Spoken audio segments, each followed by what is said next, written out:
Desire समझ रहे हैं, वांट समझ रहे हैं, नीड समझ रहे हैं। क्या पता आप उनकी डिज़ायर हो, इसीलिए वो आपके साथ खड़े हैं। क्या पता आप उन्हें आपके पास मतलब है, उन्हें काम है, मिल लीजिएगा ठीक है, नहीं मिलेगा तो वो आपको फ़ोन तक नहीं अटेंड करेंगे, वो आपसे बात तक करना पसंद नहीं करेंगे। तो लाइफ के अंदर जितनी भी टेंशन आपकी आती हैं बेटा, इस सेशन के बाद आपने किसी परेशानी पे उस वक्त तक परेशान नहीं होना जब तक परेशानी आपकी आंखों के सामने आके खड़ी नहीं हो जाती। और जब वो आके खड़ी हो जाए फिर परेशान होना शुरू हो जाओ, मैं आपको मना नहीं करूँगा। लेकिन वक्त से पहले सोचना ये गलत है, बेवकूफ़ी है, और ये कमज़ोरी है हमारे ईमान की कि हम वक्त से पहले सोचना शुरू हो जाते हैं कि पता नहीं क्या होगा यार, पता नहीं कैसे हालात होंगे, पता नहीं क्या हो जाएगा मेरे साथ, पता नहीं कल क्या हो जाएगा, पता नहीं मैं ज़िंदा रहूँगा नहीं रहूँगा।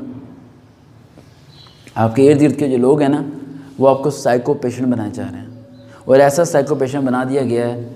आँखों के नीचे ढलके पड़े होते हैं, रातों को नींद पूरी नहीं होती, टेंशन में सो रहे होते हो, इतनी दूर का सफ़र करके आते हो, समझ नहीं आती नौकरी कैसे मिलेगी, तालीम हासिल कर ली, इतनी फ़ीसें जमा करा दी, ना वालिद साहब का इतना कोई रेफरेंस है, ना मामा चाचा को सपोर्ट करने के लिए तैयार है, गली मोहल्ले में किसी को कहेंगे तो वो सौ ताने देगा, क्या करें फिर, किसके पास जाएँ। मैंने बच्चे की वो कंडीशंस को समझता हूँ बेटा, जो शायद कोई और मोटिवेशन स्पीकर समझ पाता है, नहीं समझ पाता, मैं नहीं जानता कि बच्चा किन हालात से गुजरता है। बहुत मुश्किल हालात होते हैं बेटा। लड़के इन एज के अंदर सुसाइड तक पहुंच जाते हैं बेटा, ये सोचते हैं कि मर जाना चाहिए हमें। कुछ बच्चे तो ऐसे हैं जो दुआ में मौत को मांग रहे होते हैं। दुआ में किसे मांग रहे होते हैं? मौत को मांग रहे होते हैं। ये हालत हो जाती है उनकी। घर वालों को पता भी नहीं होता कि मेरा बच्चा इस टाइम किस कंडीशन में जा रहा है। उन्हें नहीं पता होता कि हमारे अल्फाज तलवार से ज़्यादा ज़ख्म दे रहे हैं उसके दिल और दिमाग के अंदर।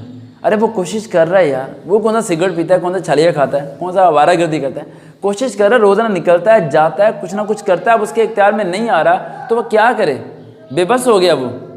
जहाँ तक वो कर सकता है वो करने वाला तो है ना, लेकिन उसे कोई गाइड करने वाले नहीं है, कोई उसे बताने वाले नहीं है।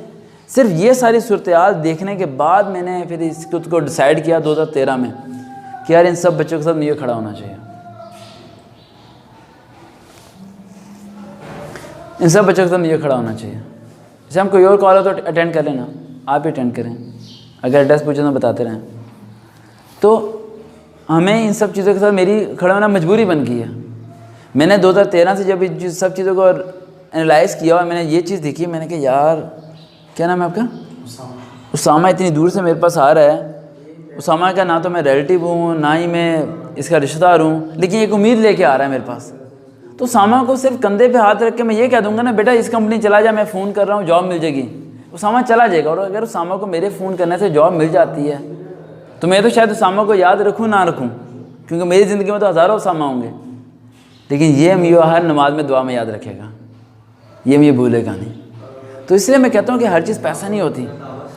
हर बच्चे के पास अगर कोई भी ऐसा उस्ताद एक अवेलेबल है जो कि उसका साथ देने के लिए तैयार है, साथ देने के लिए ख्याल रखते रहे, बेटा वो जंगे जीत जाएगा। लीडर का बहुत फ़र्क पड़ता है इंसान की ज़िंदगी में। एक वाक़या सुनाना तो चाहता हूँ, लेकिन मैं चाहता हूँ ये शाम से वीडियो रिकॉर्ड करें ताकि वो वाक़या सुनाऊँ। वो वाक़या हम वीडियो में नहीं सुनाना चाहते।